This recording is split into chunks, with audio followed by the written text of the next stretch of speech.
तो आगे बात करते हैं।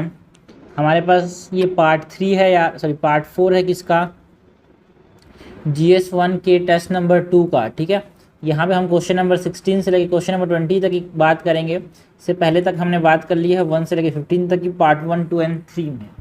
अब बात करते हैं क्वेश्चन नंबर 16 की। क्वेश्चन नंबर 16 क्या बोल रहा है, permafrost thaw has transformative effects on has transformative effects on Arctic and subarctic geography and ecosystem, unraveling the potential reverberation for climate change discuss। तो परमाफ्रॉस्ट थॉ का मतलब समझना बहुत जरूरी है भाई। परमाफ्रॉस्ट थॉ मतलब परमाफ्रॉस्ट जो एरिया है वो उनका पिघलना जो हो रहा है वो बहुत ज़्यादा इफेक्ट करेगा भाई आर्टिक और सब आर्टिक जियोग्राफी को, है ना। एंड वो ग्लोबल क्लाइमेट चेंज में भी बहुत इंपॉर्टेंट इम्पैक्ट डालेगा। इसकी बात करनी है अपने को, ठीक है, इसको डिस्कस करना है। डिस्कस का मतलब है हमारे पास इसको स्पष्ट करना है कि यार हमारे पास कैसे ये कर रहा है। ठीक है, सो यहाँ पे वही देखेंगे अप्रोच क्या होगा यार। सबसे पहले तो इंट्रोड्यूस करेंगे एंड इंट्रोड्यूस करेंगे by mentioning about the concept of permafrost, what does permafrost means. So permafrost के कॉन्सेप्ट के बारे में बात करना है। बॉडी में बात करेंगे कि क्या क्या इम्प्लीकेशंस हैं ये जो परमाफ्रॉस्ट के पिघलने का इकोसिस्टम के ऊपर, लैंडस्केप ट्रांसफॉर्मेशन के ऊपर, क्लाइमेट चेंज के ऊपर। सो बॉडी में बात करना है about the implications of permafrost on landscape transformation, on climate change, on ecosystem etcetera. उसके बाद कंक्लूजन में बात करेंगे यार। कंक्लूजन में है ना हम बात करेंगे क्या करना चाहिए यार, हमको क्या करना चाहिए जिससे हम इसके इफेक्ट्स को मिटिगेट कर पाएँ। So what need to be done.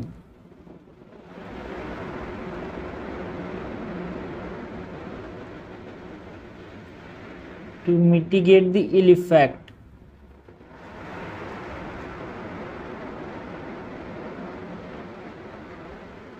Okay, so ये हमारे पास अप्रोच रहेगा। सो इंट्रोड्यूस करेंगे by mentioning about what is permafrost. यार परमाफ्रॉस्ट वो जगह होते हैं, so permafrost is ground that remain completely frozen at 0 degrees Celsius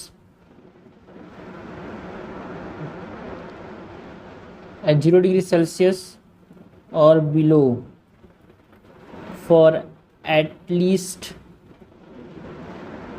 2 years। Okay, क्या बोलते हैं, परमाफ्रॉस्ट बोलते हैं यार। ठीक है, and the impact of permafrost, इनके पिघलने का इम्पैक्ट बहुत ज़्यादा है भाई, बिकॉज इसमें क्या होता है यार, इकोसिस्टम का डिसरप्शन होता है, ग्रीन हाउस गैस एमिशन होता है, जो कम्युनिटीज़ हैं लाइवलीहुड उनका इफेक्ट होता है जो इसके आसपास रहते हैं उनका। सो ये सब चीज़ें हैं।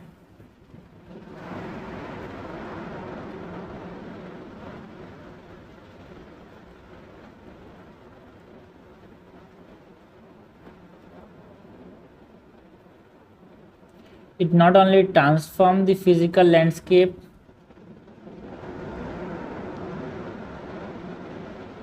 okay but also contributes to climate change through greenhouse gas emission and ecosystem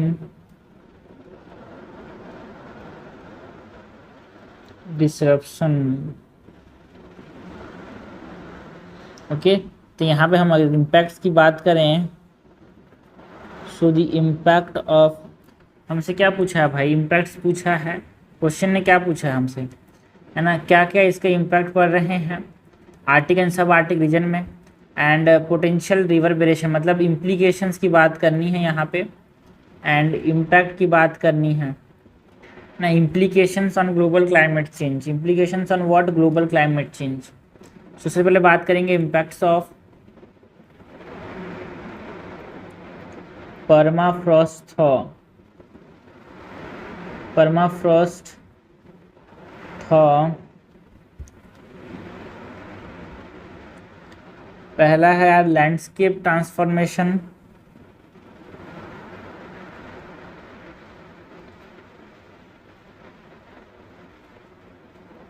कैसे लैंडस्केप ट्रांसफॉर्मेशन कैसे हो रहा है, बिकॉज यहाँ पे सिंक होल्स का फॉर्मेशन हो रहा है, लैंड इंसिडेंस ज़्यादा प्रिवेलेंट हो जा रहे हैं यार, sink holes and land subsidence are becoming more prevalence, है ना, जिससे क्या हो रहा है, रिस्क ऑफ इंफ्रास्ट्रक्चर डैमेज हो रहा है।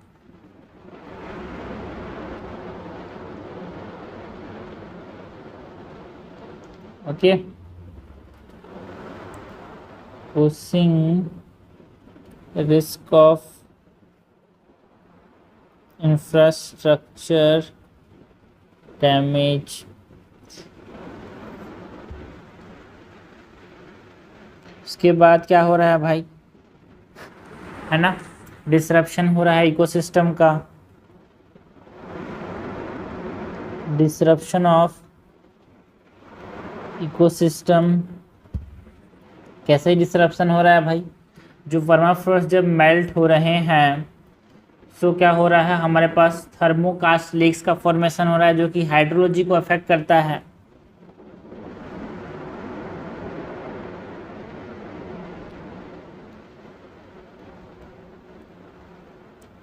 फॉर्मेशन ऑफ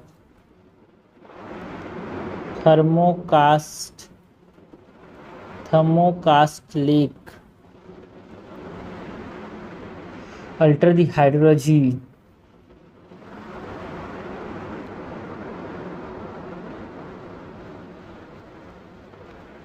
ओके, और जो कोस्टल इरोजन देखने को मिल रहा है भाई,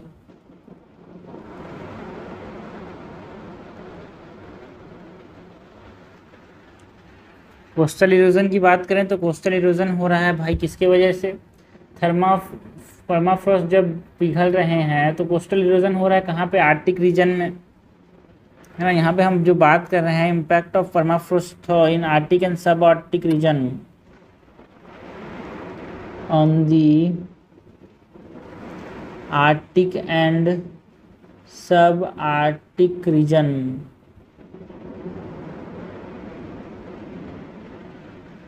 कोस्टल इरोजन हो रहा है उस रीजन में, है ना, जिससे वो क्या हो रहे हैं भाई, ससेप्टेबल हो रहे हैं to the wave action and storm.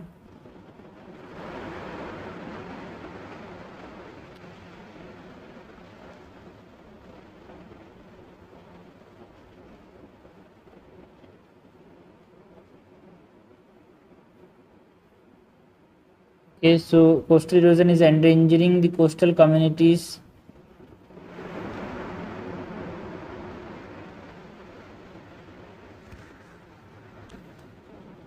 Endangering को है ऐसे, इसके वजह से क्या हो रहा है, कोस्टल इरोजन की वजह से habitat loss and endangering coastal communities यार,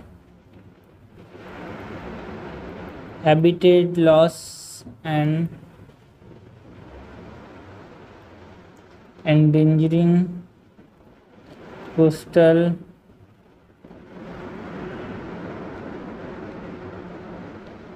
communities। रिस्क ऑफ डिसीज भी बढ़ रहा है बिकॉज, है ना, बिकॉज क्या हो रहा है भाई, जब परमाफ्रॉस्ट जब पिघल रहे हैं तो थाउजेंड्स ऑफ जो डोरमेंट वायरस एंड बैक्टीरिया हैं वो भी बाहर आ रहे हैं।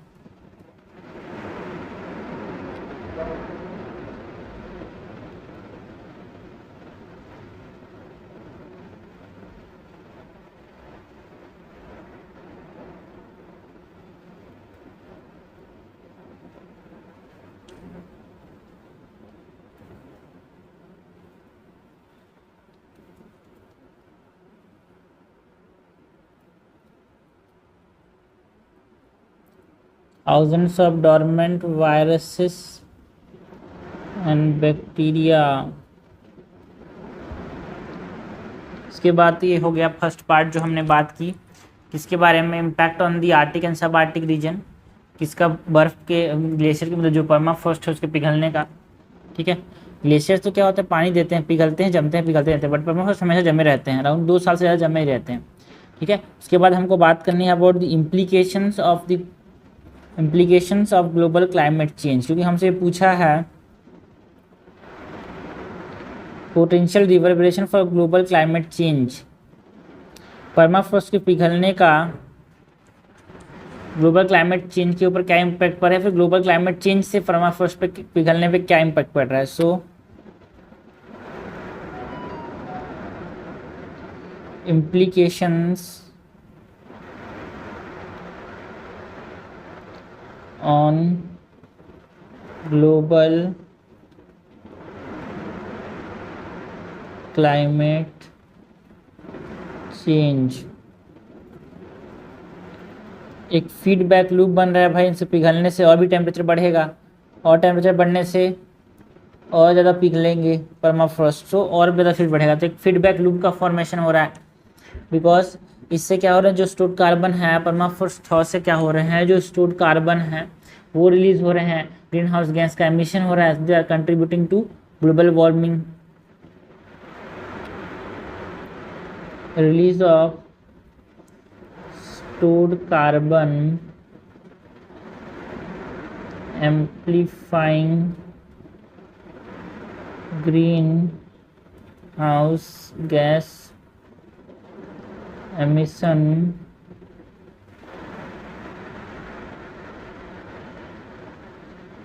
contributing to further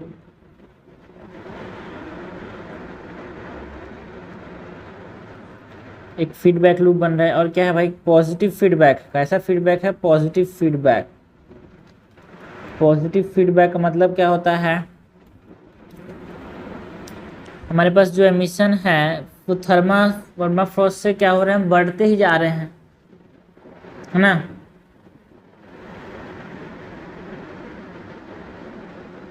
तो फीडबैक लूप तो हो गया, ये पॉजिटिव फीडबैक लूप, इसको इसी में इंक्लूड करते हैं, it is the positive feedback. उसके बाद loss of the reflective surface हो रहा है। अगर रिफ्लेक्टिव सरफेस कम हो गया तो एल्बिडो जो होगा वो कम हो जाएगा यार, और एल्बिडो कम हो जाएगा तो सरफेस वार्निंग हो जाएगा यार, because permafrost are very important reflective surface, है ना। जिससे क्या होगा, इंक्रीज एब्जॉर्प्शन हो जाएगा। जब हमारे पास रिफ्लेक्टिव सरफेस कम हो जाएंगे तो increase absorption of solar radiation,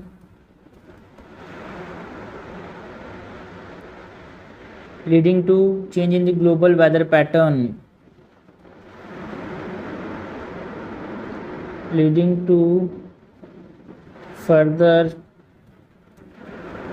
warming and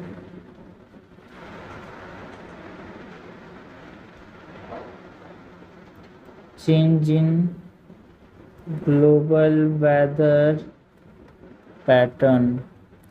conclude करेंगे by mentioning that urgent action need to be done to mitigate the permafrost thaw in the Arctic nation, जिसमें हम क्या कर सकते हैं भाई, stabilising the infrastructure, reducing green house gas emission and protecting the ecosystem.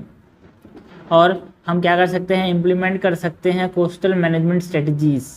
सो एक तरह से हमारे पास एक कोलैबोरेटिव अप्रोच चाहिए to address the challenges and consequences of permafrost thaw. Okay, तो यहाँ पे बोल सकते हैं कि thus stabilizing infrastructure, reducing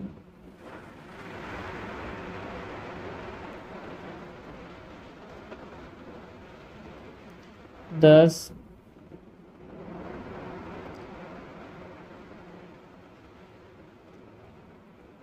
stabilizing infrastructure protecting ecosystem and implementing coastal management strategies is necessary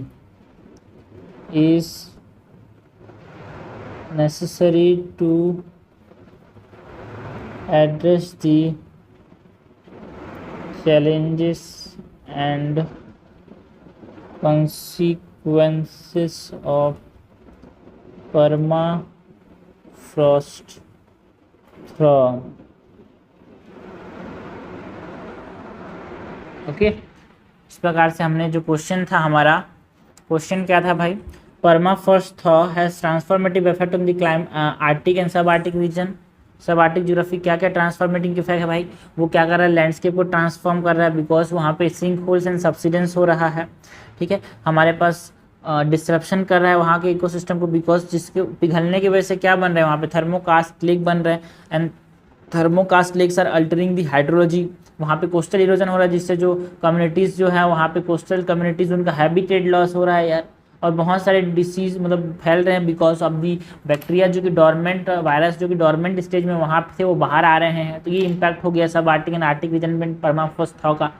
but उसके इम्प्लीकेशंस की बात करें तो ग्लोबल चेन में एक पॉजिटिव फीडबैक लूप बनता है यार। कार्बन बाहर निकला, जो स्टोर था वो स्टोर होने से ग्लोबल वार्मिंग हुआ, और ज़्यादा पिघला, और ज़्यादा परमाफ्रॉस्ट थॉ हुआ, और तो ये साइकिल से पॉजिटिव लूप चलता जाता है। और जब पिघलने से क्या हुआ, एक हमारे पास रिफ्लेक्टिव सरफेस भी कम हुआ, जिसकी वजह से क्या होता है, सोलर रेडिएशन कम ज़्यादा एब्जॉर्ब होते हैं, जिसकी वजह से फिर से ग्लोबल वार्मिंग होता है एंड वेदर पैटर्न चेंज होते हैं। तो ये सब हमने बात की। उसके बाद नेक्स्ट क्वेश्चन देखते हैं, क्वेश्चन नंबर 17 है। ठीक है, तो ये देखो, ये क्वेश्चंस आते हैं यूपीएससी के अंदर, ये नहीं पूछेंगे बताओ भाई क्या होता है माउंटेन है, ये तो नहीं पूछेंगे भाई, ये नहीं पूछते। तो समझना बहुत जरूरी है कैसे क्वेश्चन यूपीएससी पूछती है। क्वेश्चन नंबर 17 है, global overturning circulation is an important phenomena for regulating global climate, but it has been observe to be slowing down, explain. तो यहाँ पे देखो, ये बहुत इंपॉर्टेंट चीज़ें हैं जो कि हमेशा न्यूज़ में रहती हैं और जो कि हमेशा चर्चे में रहती हैं, जो कि क्या है, ग्लोबल ओवरटर्निंग सर्कुलेशन। यहाँ पे ग्लोबल ओवरटर्निंग सर्कुलेशन की बात करनी है कि कैसे ये ग्लोबल क्लाइमेट चेंज को रेगुलेट करने में काम आती है, बट अभी इसका एक स्लो डाउन हो रहा है, इसका इस्तेमाल कम किया जा रहा है, तो इसको हमको एक्सप्लेन करना है। तो यहाँ पे हमारा अप्रोच क्या होगा भाई, अप्रोच में सबसे पहले तो इंट्रोड्यूस करेंगे तो इंट्रोडक्शन सबसे पहले बताएंगे जीओसी के बारे में ना, ग्लोबल ओवरटर्निंग सर्कुलेशन है क्या, है ना। बॉडी में बात करेंगे about the importance of GOC in regulating global climate, importance of global overturning circulation in regulating global climate। इसमें क्या क्या काम करता है भाई, जो जीओसी है वो कार्बन सिक्वेस्ट्रेशन का काम करता है, ये इन्फ्लुएंस करता है क्लाइमेट को via heat transport,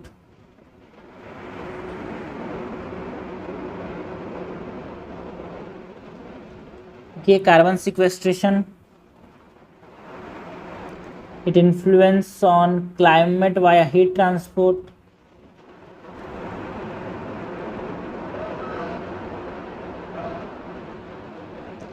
and Antarctic warming में बहुत इंपॉर्टेंट रोल है यार किसका, ग्लोबल ओवरटर्निंग सर्कुलेशन का। And it is also responsible for exchange of ocean carbon and nutrient,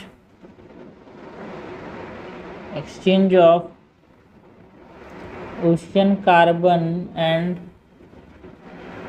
nutrient, ये सब इम्पोर्टेंस हो गया जीओसी का। बट इसके जो इम्पैक्ट्स हैं वो धीरे धीरे कम हो रहे हैं।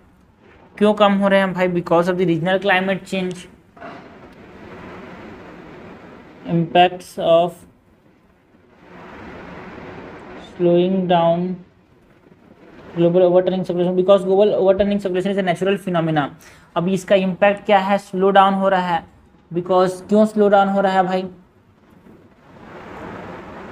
मतलब जो अगर मतलब स्लो डाउन नहीं हो रहा है, मतलब जो ग्लोबल वाटरिंग सर्कुलेशन है वो कम हो रहा है, ज़्यादा ठीक से नहीं हो पा रहा है, तो उससे क्या क्या इम्पैक्ट आ रहे हैं कि जो slowing down of GOC is leading to the regional climate change, regional climate change हो रहा है यार,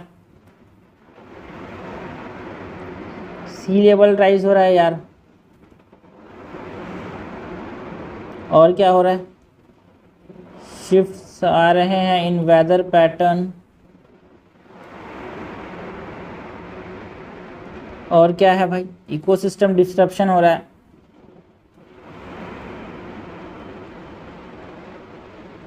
तो ये स्लो डाउन की वजह से हो रहा है भाई। स्लो डाउन किसका? स्लो डाउन जीओसी का। जीओसी का मतलब क्या है भाई? जीओसी का मतलब है ग्लोबल वाटरिंग सर्कुलेशन, जो कि एक नेचुरल फिनोमेना है, जो कि हमारे देश को अच्छा लगता है, मतलब दुनिया को अच्छा लगता है, लेकिन वो धीरे धीरे कम होते जा रहा है, जिसकी वजह से हमारे पास ये सब चीज़ें देखने को मिल रही है। ओके, उसके बाद कंक्लूड करेंगे बाई समिंग अप। कंक्लूजन में क्या देखेंगे भाई? जो अभी तक हमने जो बात की है उसको सम अप कर देंगे। ओके, सो स्टार्ट करते हैं भाई। इंट्रोडक्शन हमें बताना तो है कि क्या होता है ये GOC. So water is transported around the world ocean via current system called global overturning circulation, है ना। इसको बोलते हैं ग्रेट ओशन कन्वेयर बेल्ट। इसमें क्या होता है भाई, पूरी दुनिया में एक जगह से दूसरे जगह जो वाटर ट्रांसफर होते हैं, एक जगह समुद्र है, इसका मतलब ये नहीं कि पानी रुका हुआ है, नहीं, उसके अंदर पानी का जो ट्रांसफर हो रहा है उसको एक तरीके से एक करंट है भाई, ये इसको बोलते हैं global overturning circulation. Water is transported around the world's oceans via a current system called the global overturning circulation, global overturning circulation, and this also refers to as the great ocean conveyor, and it plays a vital role in distributing heat and regulating climate pattern on a global scale. It plays a vital role, in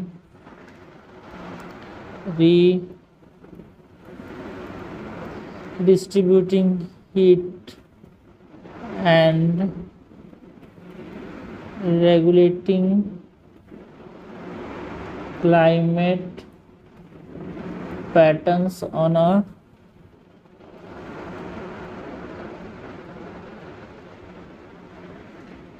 distributing heat, regulating climate pattern।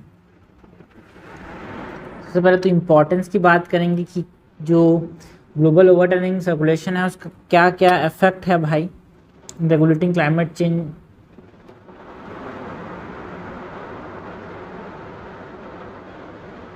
Importance of global overturning circulation, इसका सबसे important role है, मतलब इसका important role कहाँ कहाँ पे है यार? कार्बन सिक्वेस्ट्रेशन करता है ये,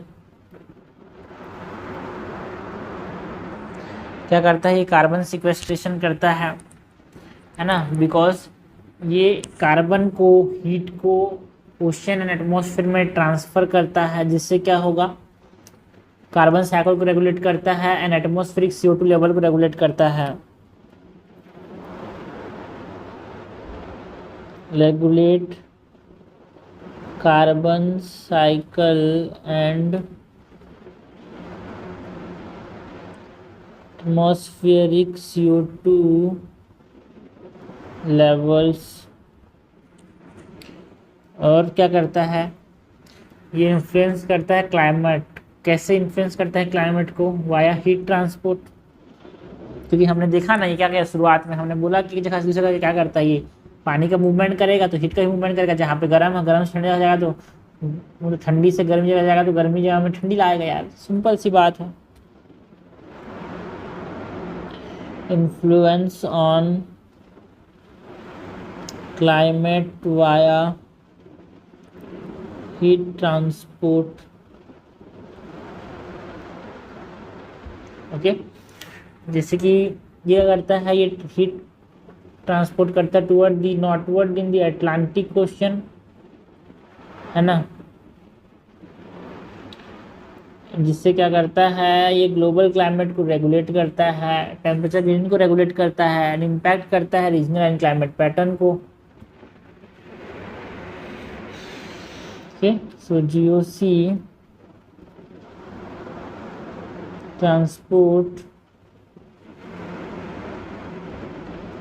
हीट नॉर्थवर्ड इन Atlantic,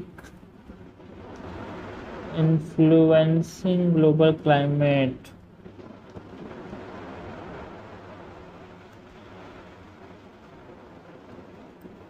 ओके, नाउ ये क्या करता है, इसका इंपॉर्टेंट रोल है कहाँ पे, in the exchange of ocean carbon and nutrient, in the exchange of ocean carbon and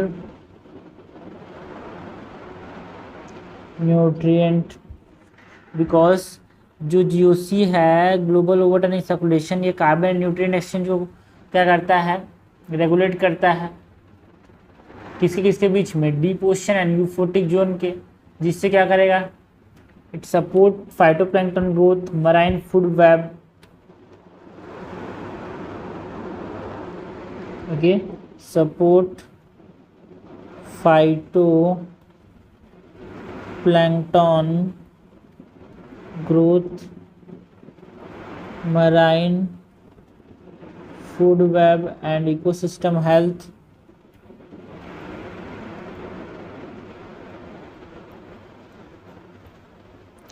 okay, so 4 importance है भाई इसका मेन, कि क्या क्या करता है ये, अटलांटिक वार्मिंग के लिए रिस्पॉन्सिबल है, मतलब देखो अटलांटिक वार्मिंग भी यहाँ पे लिख देंगे, एंटार्क्टिक वार्मिंग, सॉरी, एंटार्क्टिका में जो मेल्टिंग होती है ना, ठीक है, तो ये एक्सचेंज करता है ओशन कार्बन एंड न्यूट्रिएंट को, जिससे फाइटोप्लैंक्टन को ग्रोथ होता है, मरीन फूड वेब का, क्लाइमेट को इन्फ्लुएंस करता है via heat transport and carbon sequestration करता है। और क्या करता है ब्रो, ये क्या करता है, जो एंटार्क्टिक में जो वार्मिंग होती है ना, उसको भी ये अफेक्ट करता है, because GOC supplies warm water to Antarctica, जिससे जो आइस शेल्फ्स हैं वहाँ पे, है ना, सी आइस हैं, वो मेल्ट होते हैं।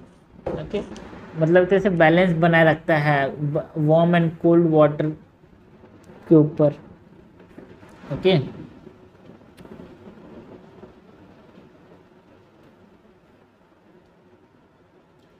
सो एंटार्क्टिक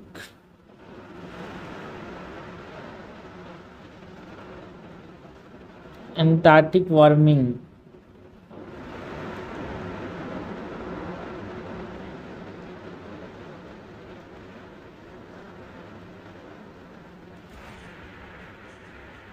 ऐसे लिखेंगे, melting ice shelves and sea ice and maintaining a balance, ऐसे बोलेंगे, impacting the regional climate.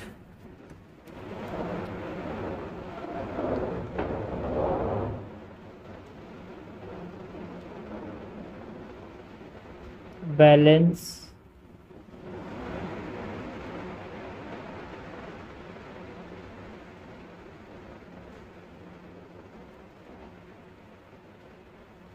Okay, इसके बाद तो ये हो गया इम्पोर्टेंस। इसके साथ साथ जो स्लोइंग डाउन हो रहा है, क्यों स्लो डाउन हो रहा है भाई, बिकॉज ऑफ दी हीट, है ना, एटमॉस्फेरिक हीट, सरफेस ओशन जो है ना, it surface ocean below it hold on to more heat, मतलब जो ओशन जो है फ्रेश वाटर मिल रहा है उसको, due to increase rainfall and ice melt, उसकी वजह से ये क्या हो रहा है, स्लो डाउन हो रहा है।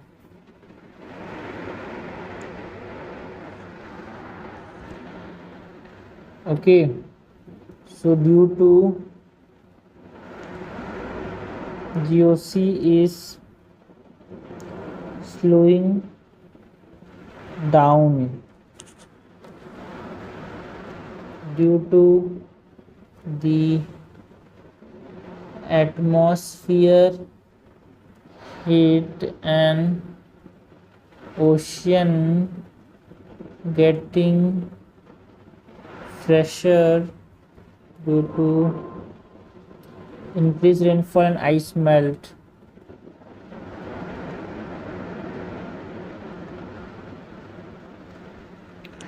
ओके सब चीज़ों से क्या हो रहा है अपने पास, जीओसी वीक हो रहा है। एंड जीओसी के वीक होने से क्या क्या इम्पैक्ट पड़ रहा है भाई,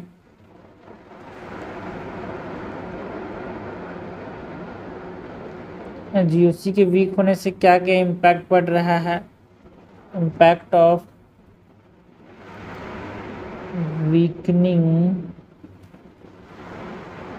जीओसी। पहला है जो रीजनल क्लाइमेट है, हमने देखा ना जो अंटार्कटिक वाला जो वार्मिंग कर रहा था, रीजनल क्लाइमेट अफेक्ट हो रहा है यार, वहाँ पे वार्म वाटर नहीं जा पाएगा यार, तो कैसे अफेक्ट कर नहीं करेगा, करेगा ना, बिल्कुल करेगा। So it will affect the regional climate, is link to regional climate change. Okay ना, it will result in induce uptake of carbon dioxide, जिससे क्या होगा, higher atmospheric CO2 concentration and surface temperature, because ये ठीक से flow नहीं करेगा, है ना। सो क्या होगा, reduce uptake of carbon dioxide leading to higher atmospheric CO2 concentration.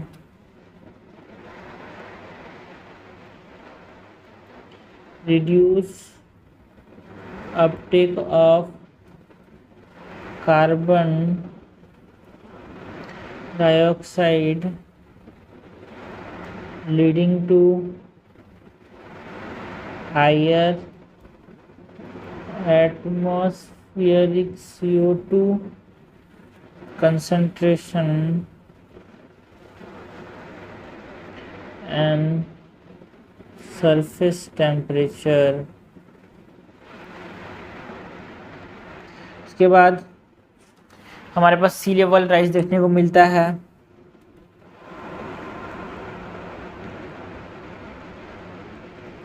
क्या होगा भाई, सी लेवल राइज देखने को मिलेगा। ओके बिकॉज जब ठीक से इधर उधर भागेगा नहीं पानी तो एक जगह मटा इकट्ठा हो जाएगा। सो सी लेवल राइज, जिससे क्या होगा, जो if there is sea level rise that will accelerate the melting of glacier and in the regions of Antarctica leading to increase global sea level. मतलब जब यहाँ पे जीओसी वीकनिंग हो जाएगा, कार्बन डाइऑक्साइड एटमॉस्फेयर में जाएगा नहीं, कार्बन डाइऑक्साइड कंसंट्रेशन मतलब अपटेक होगा नहीं कार्बन डाइऑक्साइड का सी के अंदर, तो अपने पास एटमॉस्फेयर में कार्बन डाइऑक्साइड बढ़ जाएगा और सरफेस टेम्परेचर बढ़ जाएगा। जब सरफेस टेम्परेचर बढ़ जाएगा तो क्या होगा, मेल्टिंग हो जाएगा ice regions like Antarctica. So accelerated melting of ice in regions like Antarctica,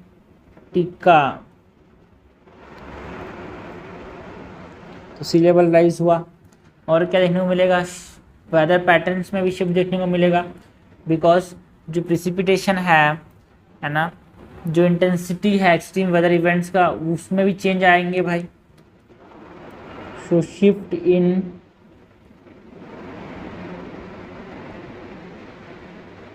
weather patterns, है ना, प्रिसिपिटेशन में चेंजेस आएंगे,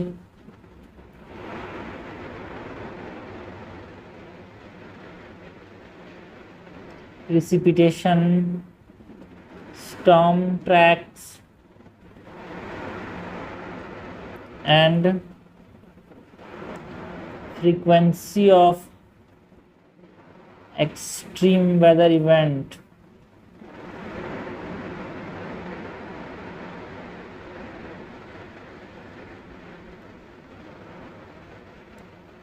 और क्या होगा भाई, वीकनिंग होगा तो ग्लोबल ओशनिक सर्कुलेशन का, इकोसिस्टम का डिसरप्शन होगा भाई, क्योंकि जो न्यूट्रिएंट एंड डिस्ट्रीब्यूशन होता था जीओसी के द्वारा वो नहीं हो पाएगा ठीक से।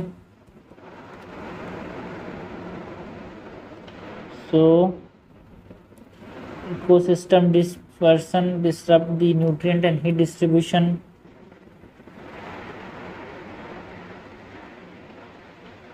Nutrient and heat distribution changes देखने को मिलेंगे। एंड देन लास्ट में कंक्लूड करेंगे भाई, वही था हमारे जो स्टार्ट में हमने बात की कि कैसे हमारे पास इंपॉर्टेंस था कार्बन सिक्वेस्ट्रेशन के अंदर, influencing the climate by influencing the climate by heat transport, Antarctic warming and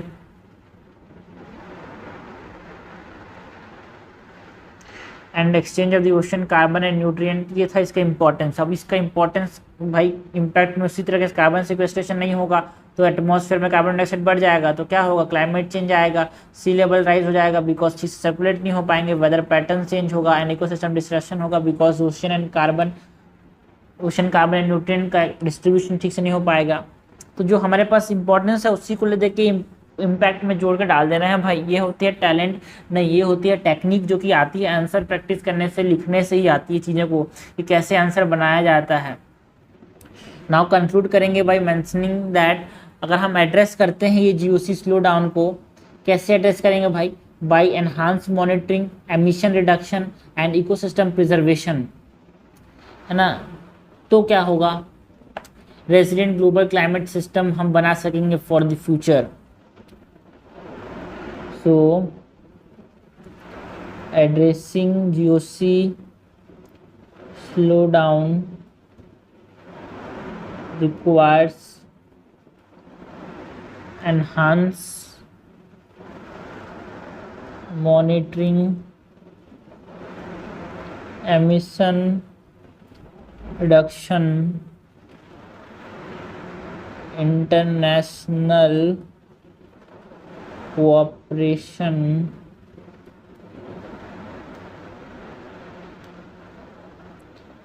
and adaptation planning to mitigate impact and ensure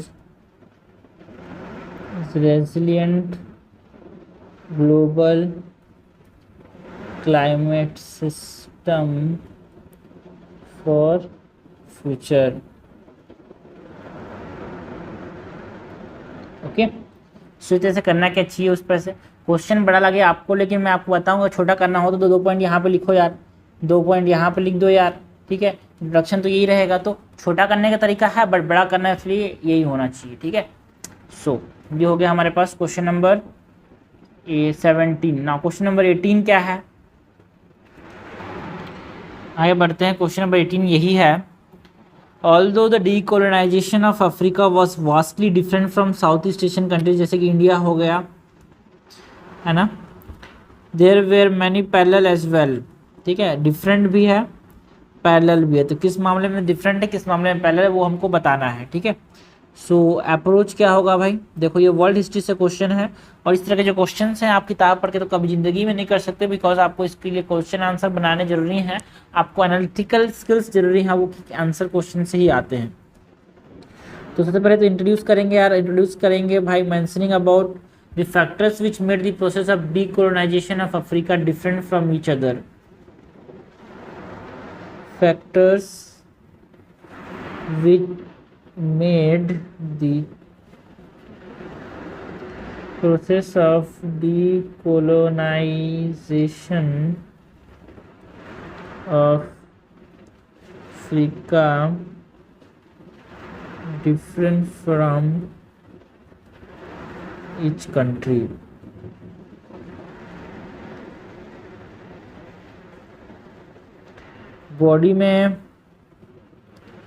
body में क्या करना है भाई, बॉडी में हम एलाबोरेट करेंगे इस फैक्टर्स को,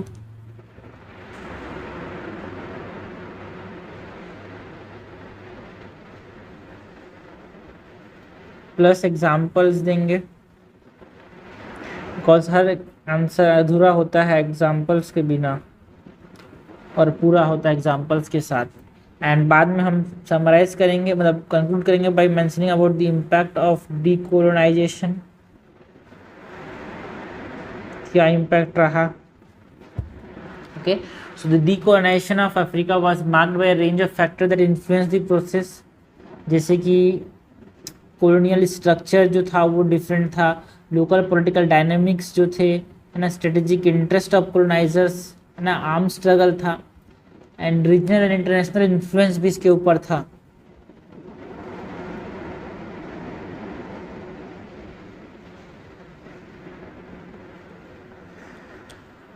थोड़ा सा आंसर होगा, ज़्यादा बड़े करने की जरूरत नहीं है. यहाँ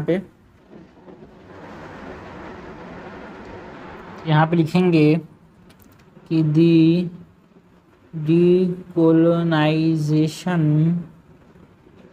of Africa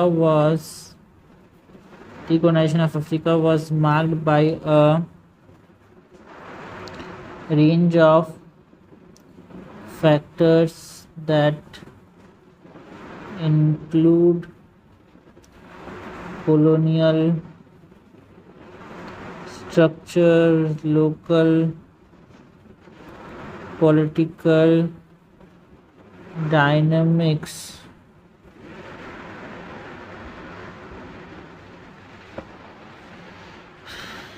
okay, strategic interest of colonizers, strategic interest of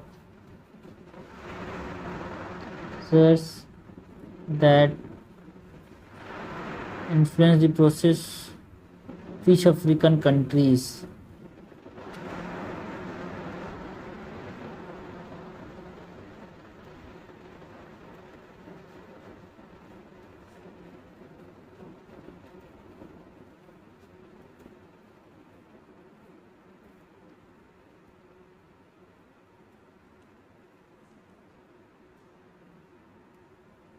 okay, so वही हम बॉडी में वही बात करेंगे कैसे कॉलोनियल स्ट्रक्चर हर जगह डिफरेंट था. ओके, फैक्टर्स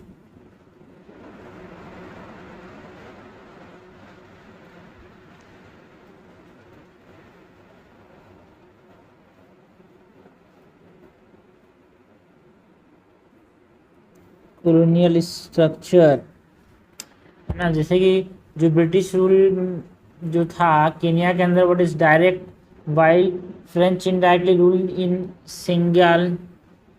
ठीक, the British rule Kenya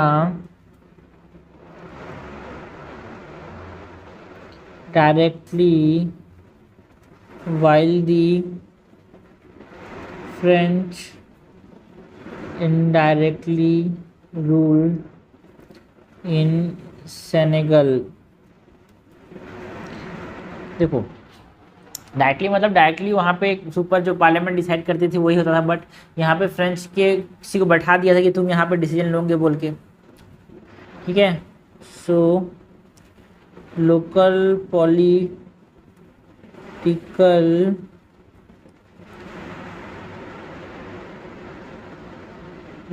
political dynamics भी इसको अफेक्ट करते हैं. जैसे कि जो अफ्रीकन नेशनल कांग्रेस था साउथ अफ्रीका के अंदर, and the national convention of Nigerian citizen in Nigeria, तो डिफरेंट पॉलिटिकल डायनामिक्स जिन्होंने अफेक्ट किया, है ना, स्ट्रॉन्ग नेशनलिस्ट पार्टी से कुछ कंट्रीज में,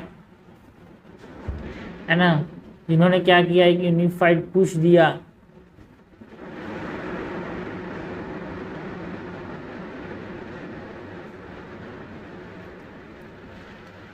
यहाँ बताएंगे कैसे उनके पास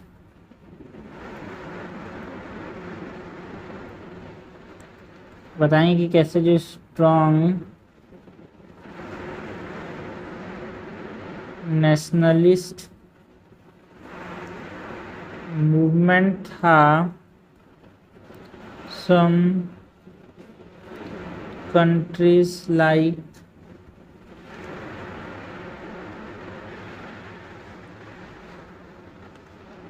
घाना के अंदर, कामे थे,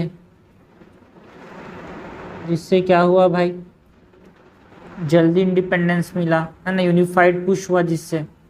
यहाँ पे अगर एग्जांपल की बात करें तो कुछ और पॉलिटिकल पार्टीज में हमारे पास जो अफ्रीकन कांग्रेस है साउथ अफ्रीका के अंदर, उन्होंने एक यूनिफाइड मूवमेंट चलाया। So the African national Congress, that is ANC in south Africa and the National Convention of Nigerian Citizen in Nigeria. The National Convention of Nigerian Citizens, National Convention of Nigerian Citizen in Nigeria.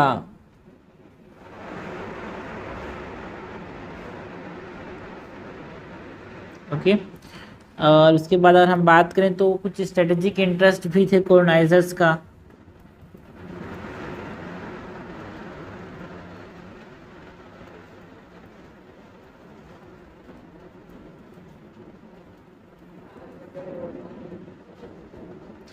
Example के तौर पे हम बात करें तो the peaceful independence negotiation between British and Ghana and the protracted struggle for independence in Angola against Portuguese rule का, ना, कहीं पे आसानी से देना चाहते थे और कहीं पे देना नहीं चाहते थे। जहाँ पे आसानी से देना चाहते थे वहाँ पे पीसफुल नेगोशिएशन हो गया और जहाँ पे लड़ाई करना पड़ेगा कहीं कहीं पे, जैसे कि अंगोला के अंदर। So the peaceful independence negotiations, peaceful independence negotiation between Britain and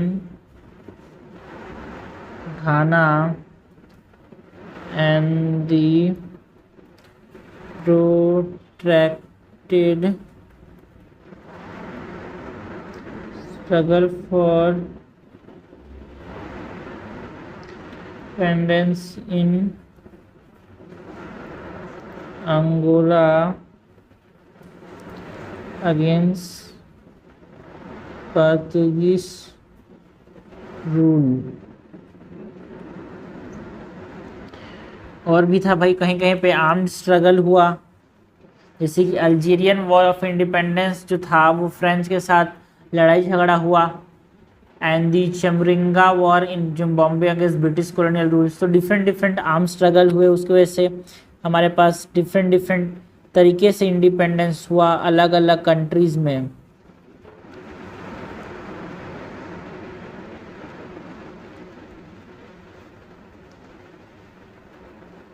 the Algerian war of dependence against French rule and the चुमरिंगा, एक ही चलेगा यार, एक ही ठीक है, ठीक है।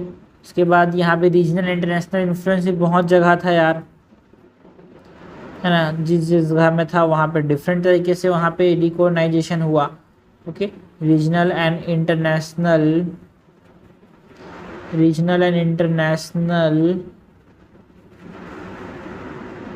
influences।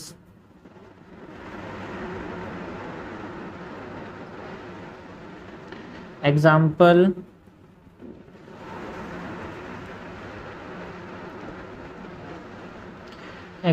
के तौर पे दी OAU's assistance to liberation movements in southern Africa.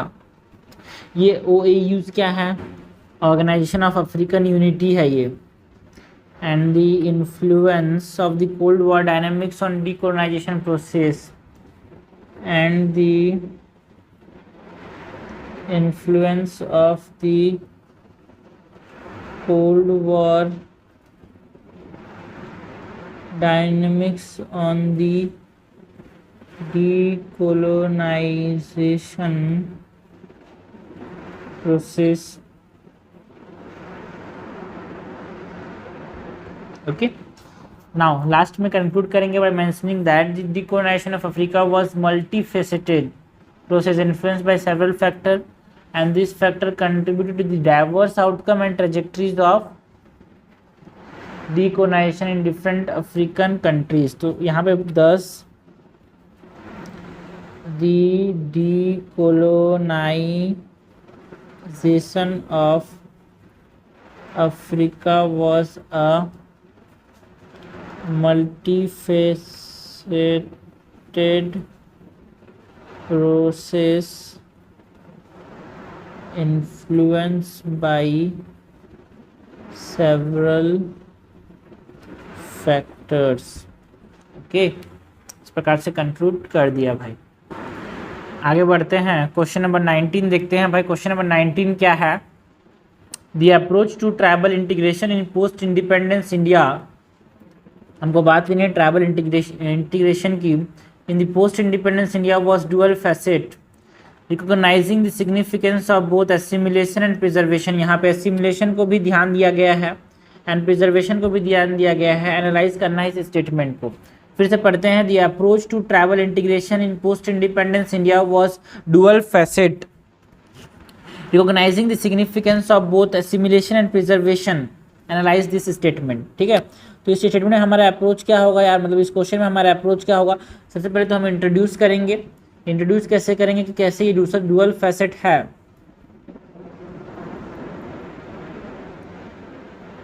So dual दो फेस ना, डुअल फेस मतलब दो चेहरे हैं इसके। सो डुअल फैसेट मीन्स दो चेहरे हैं। दैट इज एक एसिमिलेशन भी है, प्रिजर्वेशन भी है। सो ट्राइबल इंटीग्रेशन इन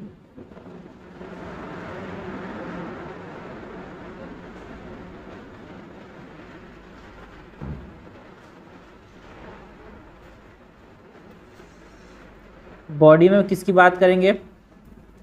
बॉडी में बात करेंगे about assimilation policies and preservation measures और प्रिजर्वेशन मेजर्स। उसके बाद चैलेंजेस की बात करेंगे। ओके,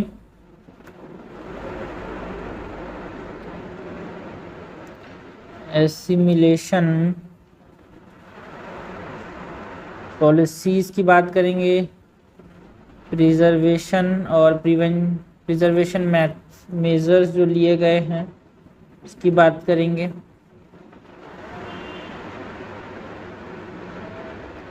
दोनों को लिए गए फॉर ट्राइबल इंटीग्रेशन।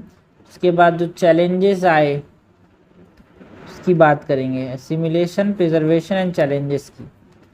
कंक्लूजन में जो हमने ऊपर लिखा है उसको सम अप कर देंगे। Okay, so the post-independence era in India witnessed a dual-facet approach to tribal integration, aiming to balance assimilation into mainstream society while preserving tribal identities. ठीक है ना? डुअल फेस का मतलब क्या है? एसिमिलेशन भी करना है भाई मेन सोसाइटी में और उनकी आइडेंटिटी को प्रिजर्व भी रखना है।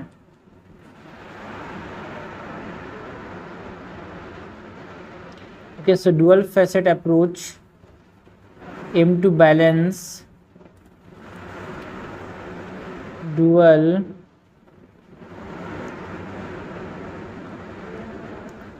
a dual faceted approach to tribal integration aiming to balance assimilation into mainstream society, assimilation into mainstream society while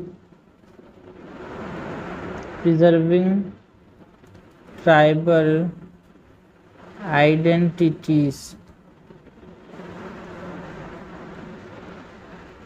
okay, एक डुअल फेसेटेड अप्रोच अपनाया गया हमारे देश में।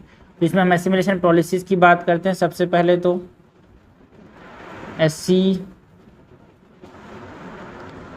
मिलेशन पॉलिसीज़। एसिमिलेशन पॉलिसीज़ के अंदर सबसे पहले तो एजुकेशन देखने को मिला।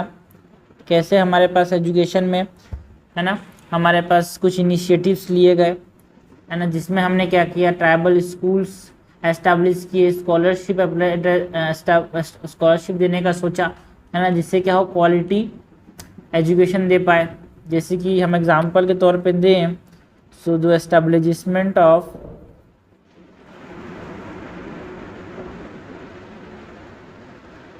Tribal universities like tribal university in, इसको ऐसे लिखते हैं यार एग्जाम्पल में,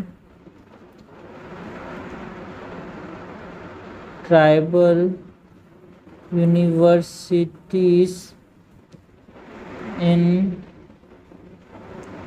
मध्य प्रदेश एंड इंदिरा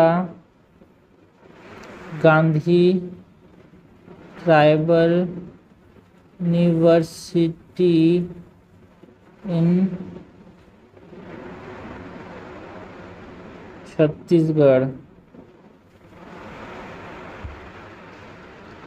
ओके, ये सब एसिमिलेशन को दर्शा रहे हैं।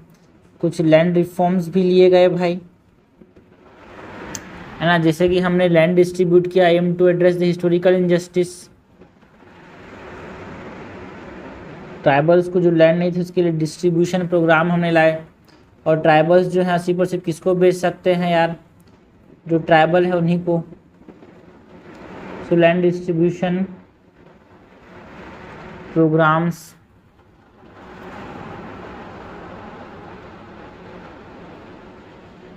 to address the historical injustice। Political reservations भी हमने दिए इन लेजिस्लेटिव बॉडीज।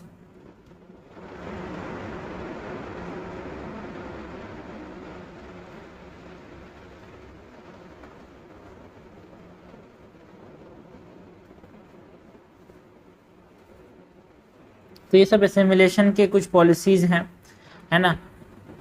कुछ प्रिजर्वेशन मेजर्स भी लिए गए जिससे हम उनके आइडेंटिटी को प्रिजर्व कर पाए।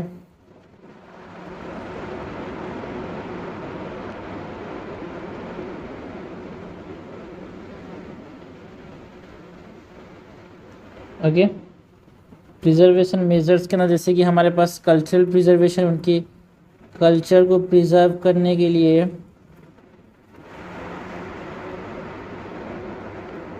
है ना, हमने सपोज एग्जांपल देते हैं, जो tribal research institute and museum बनाया गया उड़ीसा के अंदर,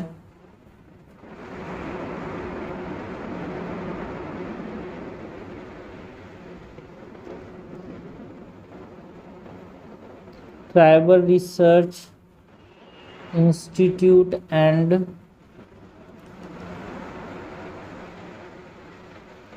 museum in Orissa.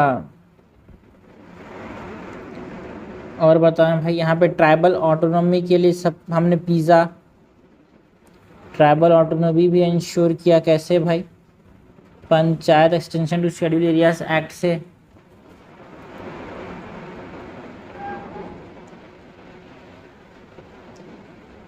Panchayat extension to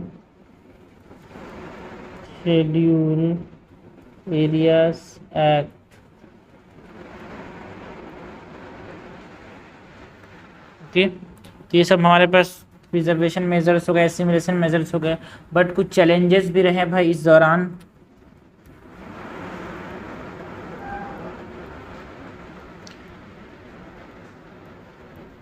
और कुछ अनफिनिश्ड एजेंडाज भी रहे जिसको आज भी हम पूरा नहीं कर पाए हैं।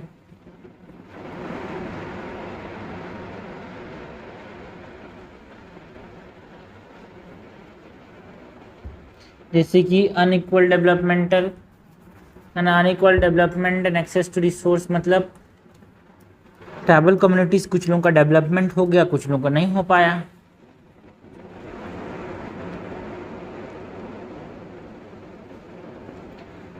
Unequal development and access to resource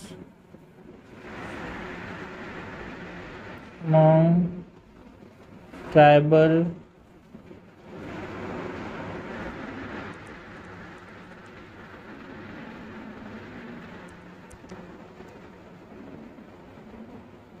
unequal development and access to resource से क्या आया भाई? सोशियो इकोनॉमिक डिस्पैरिटी आया। कुछ लोग तो अच्छे हो गए सोशली एंड इकोनॉमिकली, बट कुछ लोगों में कोई बदलाव ही नहीं आ पाया और बहुत कम बदलाव आया। सोशियो इकोनॉमिक डिस्पैरिटीज़ देखने को मिला among the tribal communities and limited health care facilities and inadequate infrastructure भी है भाई ट्राइबल एरियाज के अंदर, जिनको हमको एड्रेस करना है। सो limited health care facilities and inadequate infrastructure in tribal areas. बहुत जगह हमारे पास एक्सप्लॉइटेशन एंड मार्जिनलाइजेशन देखने को मिलता है। Exploitation and marginalisation of tribal communities by non-tribal population and industries। ये सब चैलेंजेस हैं ना, प्रॉपर इम्प्लीमेंटेशन भी नहीं हो पाया। जो एसिमिलेशन एंड प्रिजर्वेशन पॉलिसीज़ है उन लोग का,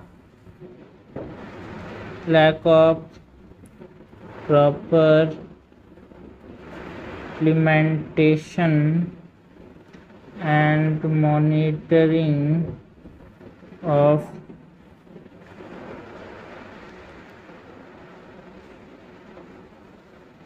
assimilation and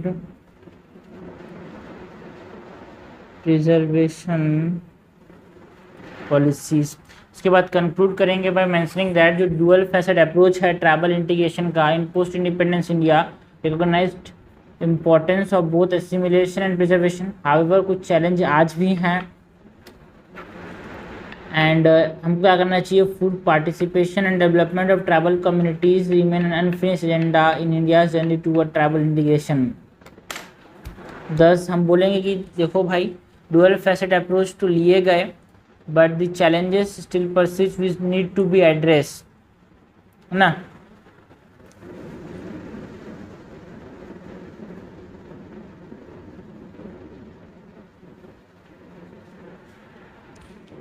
कंक्लूड करेंगे mentioning that dual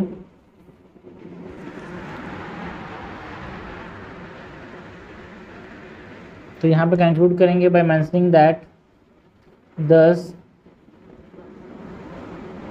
ensuring full participation and development of tribal communities must be the agenda in India's journey toward tribal integration।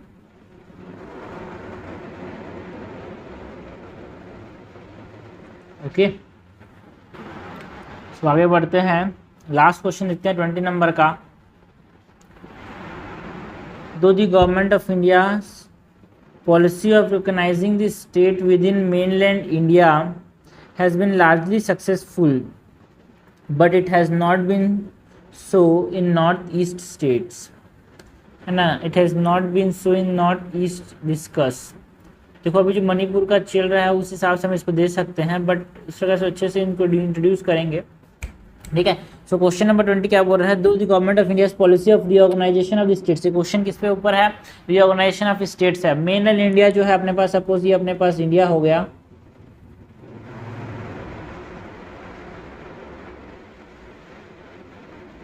ठीक है। तो इनके यहाँ पे हमारे पास अच्छे से चला भाई, बट इधर जो है वो अच्छे से नहीं चल पाया। सो ये हमारे पास बताना है कि देखो भाई ये जो है कैसे जो मेनली इंडिया में वो अच्छे से चला है, but it is not that successful in North east, है ना, डिस्कस करना है। तो यहाँ पे हमारा अप्रोच क्या होगा भाई, सबसे पहले तो इंट्रोड्यूस करेंगे। कैसे इंट्रोड्यूस करेंगे, है ना, इंट्रोड्यूस करेंगे for the reasons by mentioning about the reasons for limited progress in North East, reasons for limited progress in North East. Body में क्या बताएंगे भाई कि रीऑर्गेनाइजेशन क्यों सक्सेसफुल नहीं रहा, है ना, रीऑर्गेनाइजेशन क्यों सक्सेसफुल नहीं रहा उसके बारे में बताएंगे, है ना। अब बहुत सारे फैक्टर्स बताएंगे, बिकॉज वहाँ पे डाइवर्सिटी ज़्यादा है, वहाँ पे ज्योग्राफिकल लिमिटेशन है यार, बॉडी का बॉर्डर डिस्प्यूट ज़्यादा है, जो पॉलिटिकल फैक्टर्स हैं जिसकी वजह से वहाँ पे उतना सक्सेसफुल नहीं रहा।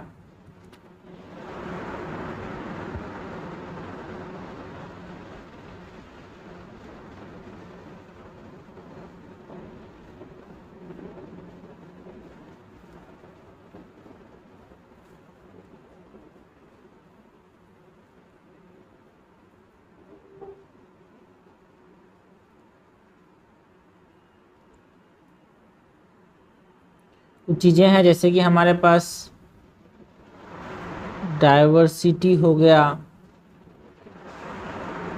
जियोग्राफिकल लिमिटेशन है भाई, और क्या है, बॉर्डर डिस्प्यूट्स हो गए, और जियोपॉलिटिकल फैक्टर्स। तीन जगह से वहाँ पे उतना सक्सेसफुल नहीं रह पाया, उसको कंक्लूड करेंगे by a positive approach. Positive approach के साथ यहाँ पे हम कंक्लूड करेंगे। ओके, सो स्टार्ट करेंगे भाई mentioning that the reorganisation of states in India has been a long drawn process. बहुत लंबी जर्नी रही है, and it has successful in addressing regional aspiration and administrative efficiency in mainland India. However, reorganization of Northeast India has not been successful due to local factors. तो बोलेंगे भाई the reorganization of states in India has been successful in addressing regional aspirations, administrative efficiency in mainland, but not regional aspiration fulfil कर पाया, administrative efficiencies को fulfil कर पाया जो successful रहा, बट ऐसे लिखेंगे however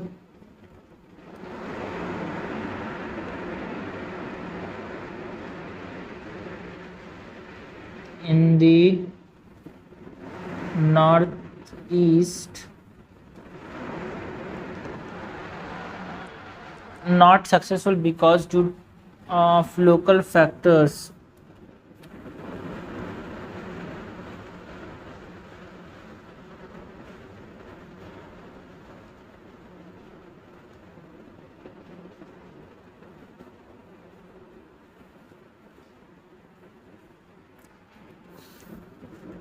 इसमें हमारे पास क्या आएगा भाई, लोकल फैक्टर्स में formation of new states,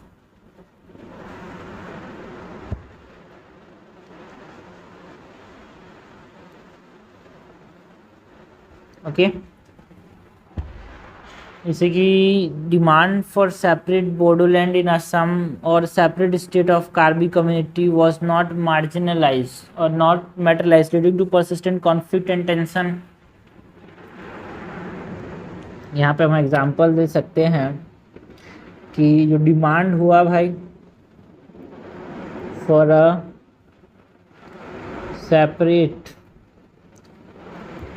state of Bodoland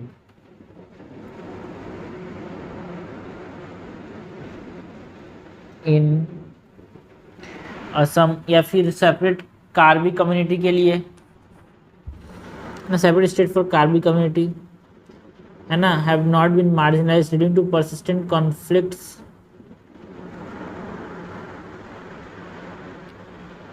have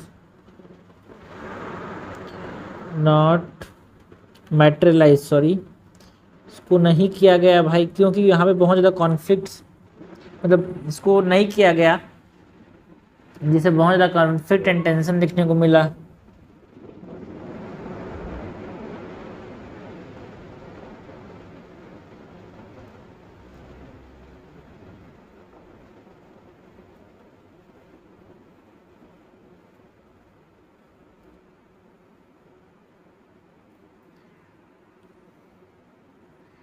है ना, बहुत ज़्यादा एथनिक डाइवर्सिटी है, इसलिए वहाँ पे जो रीऑर्गेनाइजेशन है वो ठीक से नहीं हो पा रहा है यार,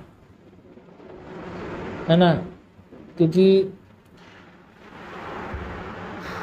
वहाँ पे बहुत सारे एथनिक ग्रुप्स हैं, ट्राइब्स हैं, लैंग्वेज हैं। अगर एग्जांपल दें इसका तो देखो, जब नागालैंड बना तो एथनिक टेंशन आया because demand of the greater number by other ethnic group have persisted such as separate state for greater Nagalands. इतने सारा एथनिक डाइवर्सिटी की एक के बाद एक डिमांड उठते जा रहा है after even after the creation of Nagaland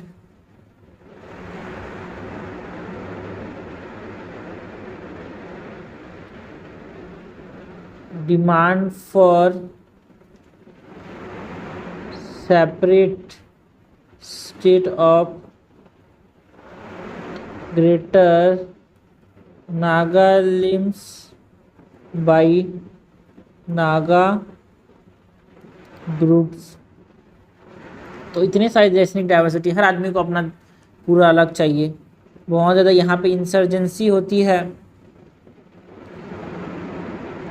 security concern है यहाँ पे, इसकी वजह से भी यहाँ पे रिकॉग्नाइजेशन ठीक से नहीं हो पा रहा है। एथनिक डाइवर्सिटी ज़्यादा है, नए नए स्टेट्स बनाए तो लेकिन और भी डिमांड उठ जा रहा है, क्योंकि हम लोग देखते हैं जो different separate state for Tripura by Tripuri indigenous nationalist party has resulted in prolong conflict and security challenge. Separate state of Tripura, जो त्रिपुरा जो हमने बनाया त्रिपुरी इंडिजिनस नेशनलिस्ट पार्टी के लिए, एग्जाम्पल के तौर पे यहाँ बताएंगे the demand for a separate state of Tripura by the Tripuri indigenous nationalist party, Tripura indigenous nationalist party has resulted in prolonged conflict and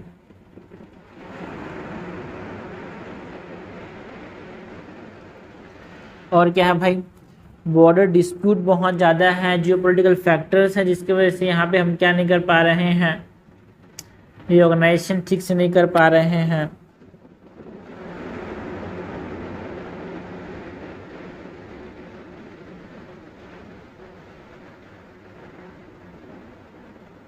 Okay, because this region is surrounded by countries which have border disputes with India, and this dispute involve external factors such as further कोई दूसरे देश country involve रहता है, है ना। कुछ geographical factors भी हैं,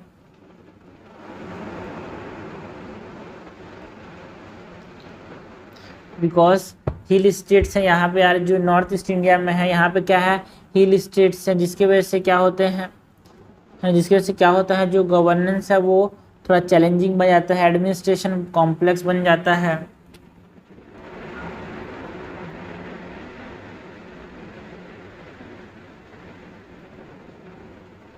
The hill state of northeast have unique geographical challenges, making governance and administration complex। Conclude करेंगे mentioning that the reorganization of the state has faced significant challenges in northeast region, and addressing this challenge requires a understanding of specific demand and aspiration of different ethnic group, and a more inclusive and participatory approach to governance in the region।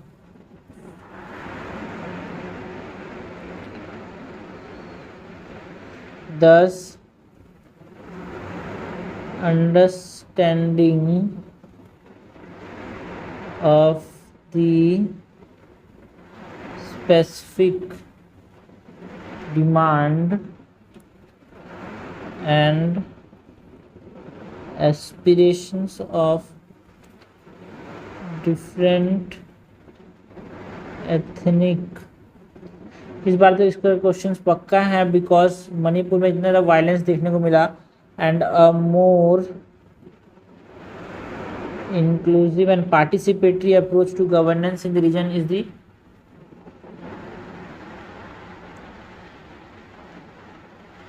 requirement, need of the hour, ऐसे बोल सकते हैं।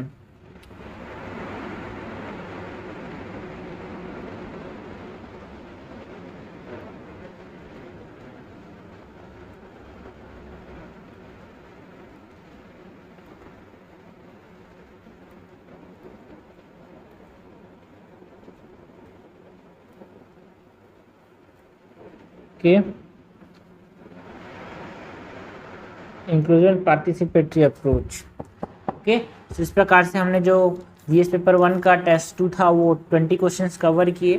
ठीक है, सो सारे के सारे questions वो हैं जो कि आपको समझाएंगे कि आंसर लिखना कैसे है, क्वेश्चन पूछा जाता कैसे। सबसे पहले तो आपको ये समझना इस एग्ज़ाम में बहुत ज़रूरी है यार। So this is all for this paper. इसके बाद हम बात करेंगे एंथ्रोपोलॉजी के सेक्शनल टेस्ट नंबर 6 की, जहाँ पे हम यूनिट 4, 5, 6 को देखेंगे पेपर 2 का।